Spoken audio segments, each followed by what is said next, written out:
1875. Prime Minister Benjamin Disraeli has one night to find £4 million, enough to buy the Khedive's shares in the Suez Canal and put the shortest route to India in British hands. He calls one name Rothschild. The cheque appears, the deal closes, and a nautical mile turns into geopolitical weight. It's a stage moment that perfectly captures what this story is about: speed, trust, and the power of a family that owned no throne but did control the lubricant of empires.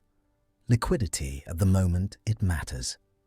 Long before Suez made headlines, it began in Frankfurt's narrow Judengasse. There, Mayer Amschel Rothschild was born, a dealer in rare coins and bills of exchange, a man who understood that in the 18th century, reputation was the same as collateral. He built relationships with court suppliers and princes, learned which market rumors mattered and which risks paid. Crucial was not just his eye for value, but his decision to make the family a business. Clear roles for his sons, reinvesting in the house, and one unshakable rule: deliver what you promise, faster than the rest, and don't talk about it. 5 sons took 5 cities, like 5 arrows in one quiver. Amschel stayed in Frankfurt, Salomon went to Vienna, Nathan to London, Karl to Naples, and James to Paris. Together, they formed a living communication system long before the electric telegraph. Couriers on horseback, carrier pigeons, codes in letters, everything to know prices, political decisions, and payment flows faster than anyone else. That network was their real invention. In a Europe full of tolls, borders, and wars, they could move money as if it were water. A bill of exchange here, a shipment of silver there, a bond issue elsewhere. And while others were still negotiating terms, a brother in another capital already knew the outcome and sent capital and credit ahead. Nathan, the London son, proved the most restless. He discovered that in wartime the scarcest product wasn't cannons, but confidence in payments. He traded gold and silver, dealt in British consuls, financed deliveries, and learned the rhythm of the city. Liquidity wins. From that practice sprang the most persistent legend about the family, the Waterloo myth. The tale goes that Nathan learned first of Napoleon's defeat, bent the market to his will, and scooped an outrageous profit. The romantic picture, complete with theatrical gestures on the trading floor, is appealing but misleading. What truly set him apart wasn't a coup, but a systematic edge. Better information, a bigger balance sheet, more discipline. That yielded profit, yes, but above all, continuity. Not a bet on one day, but a pattern over years. After 1815, power shifted from battlefields to balance sheets.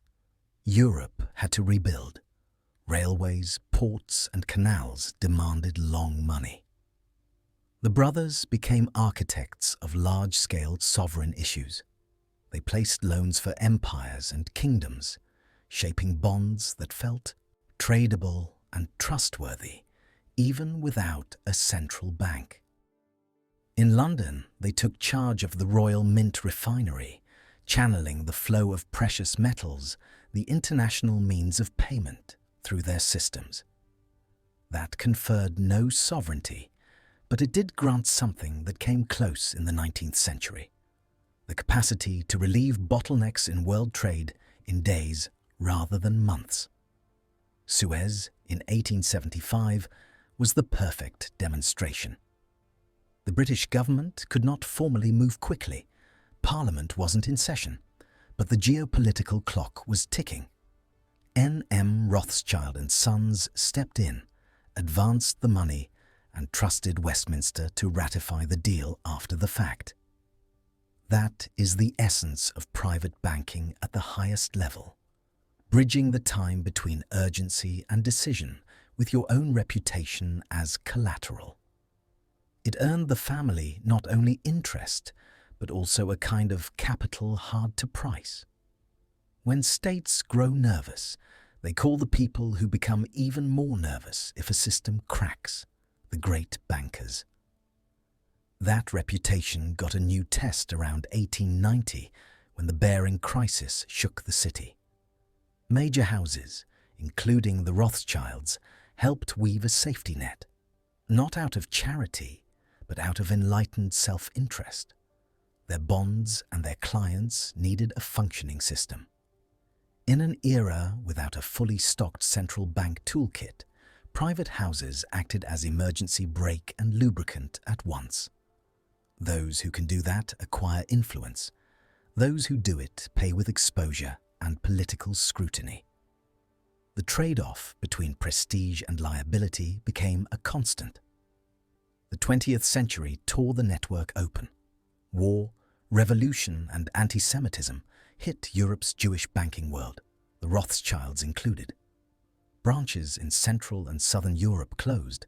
Assets were frozen or driven out, borders sealed. The London and Paris houses remained smaller and more cautious. In 1981, France nationalized the Bank Rothschild. With one stroke of the pen, the family lost its name on the door, but not its capacity to reorganize. Through the holding company, Paris-Orléans, they built a new skeleton outside the confiscated bank. Lean, advisory, international. When the winds of deregulation picked up in the 1990s, they were ready to scale again. From that grew the modern constellation known as Rothschild & Co. Not a behemoth with a balance sheet stuffed with credit risk, but a house that sells advice, mergers, acquisitions, restructurings, alongside wealth management, asset management, and a modest merchant banking arm. David de Rothschild became the architect of the British-French convergence, and in 2018, Alexandra de Rothschild took the helm. A generational shift with an old lesson. You're better off owning the compass than the wind. When the family holding Concordia took the listed company private in 2023, the strategic message was clear. Less quarterly noise, more freedom to steer the enterprise the way a family has done for 2 centuries, with patience. Alongside the banks lived another kind of capital, culture and brand. Wine lovers know the name from labels like Chateau Lafite Rothschild and Chateau Mouton Rothschild, icons held by different branches of the family. These are not trivial trophies, but reputation assets that radiate a long-time horizon. You invest in a vineyard for your grandchildren. It fits the family philosophy. Money is temporary, reputation compounds. Which leaves the question that colors so many debates. Were the Rothschilds the richest family in history?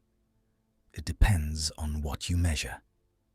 In the 19th century, their wealth was vast and often unprecedented, but also spread across 5 houses, locked into partnerships and tied to sovereign debt and infrastructure. There was no uniform accounting, no real-time pricing. Compare that to modern tech fortunes, concentrated in publicly listed shares priced every second, and you're looking at apples and oranges. It's more accurate to say, at their zenith, the Rothschilds were among the most powerful private financiers on earth, with a network value, trust, information, access that is hard to translate into money. Today, their wealth is less flamboyantly personal and more institutional. Stakes in the bank, holdings, wine estates, and above all, a stock of social capital. Around that power, myths have grown, some harmless, others toxic. The name Rothschild became, in pamphlets and later on the internet, a handy label for conspiracies in which one family rules the world. Old anti-Semitic tropes often reappear there. The notion of a hidden Jewish money power manipulating governments. The historical method asks for something else. It counts names, dates, contracts, interest rates. It acknowledges real influence because it existed and pops bubbles when stories lack sources or shout down causality. The family did not purchase states. They financed them, negotiated with them, and were in turn constrained by them. Power in finance is rarely absolute. It is an accumulation of reputation, timing, and the willingness to carry risk at critical moments. Which brings us back to London, November 1875. The house's most famous transaction was not magic, but organization.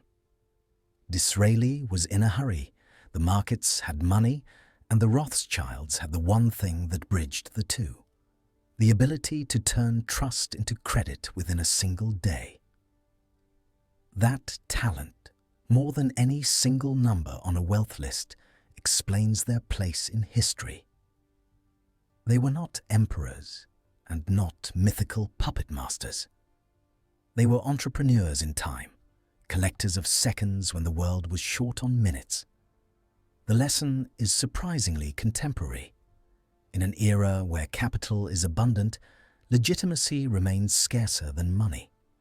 The dynasty survived wars, nationalizations, and waves of fashion because it kept its core intact: discretion, expertise, coordination, while adapting the form to the moment. Those who ask for the richest family often look for a crown. The more interesting answer is a compass. How do you organize trust across borders and generations? The Rothschilds didn't invent it, but they perfected it like few others.